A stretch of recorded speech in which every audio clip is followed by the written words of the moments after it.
আপনারা বাচ্চাদের সামনে কখনো ঝগড়া করবেন না। আপনারা যখন বাচ্চাদের সামনে ঝগড়া করেন, আপনি একটা জিনিস চিন্তা করেন, আপনার বাচ্চার কাছে তাকে সবচাইতে বেশি আদর এবং ভালোবাসা দিয়ে রাখে তার বাবা মা।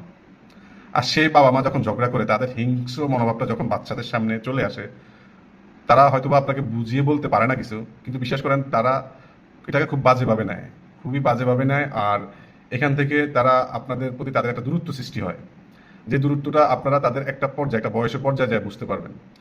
তাই ঝগড়া বিষয়গুলো নিজেদের মধ্যে ঝগড়া হবে, তবে সেটা যত গোপনে করা যায়। আর বাচ্চাদের সামনে তো মোটেই করা যাবে না।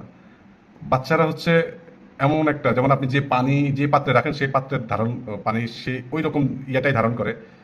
বাচ্চাদের বিষয়টা হচ্ছে এমন যে আপনি যদি তার সামনে যে আচার আচরণ দিয়ে তাকে বড় করবেন, সে কিন্তু ওইটা নিয়েই বড় হবে বা ওই চিন্তা ভাবনা নিয়েই সে বেড়ে উঠবে। তাই আমার একটা রিকোয়েস্ট থাকবে, বাচ্চাদের সামনে ঝগড়া বা কোনো বাজে কথা কিছুই বলবেন না। এবং যারা আপনার আশেপাশে পাড়া প্রতিবেশী যারা এই ধরনের কথাগুলো বলে, তাদের সাথে বাচ্চাদেরকে মিশতেও দিবেন না। এবং যে বাচ্চাগুলো কথা বলার আগে পরে গালি দিয়ে কথা বলে, ওই বাচ্চাদের সাথেও আপনার বাচ্চাকে মিশতে দিবেন না। কেন দিবেন না? কারণ ওর বাসার মধ্যে সেম সমস্যাটাই চলে, ঝগড়া চলে, বা একে অপরকে দেখতে পারে না, তখন গালিগালাজ যেগুলো হয় সেগুলোই বাচ্চারা শিখে, আর সেগুলোই বাইরে এসে বন্ধু বান্ধবের সাথে বলে।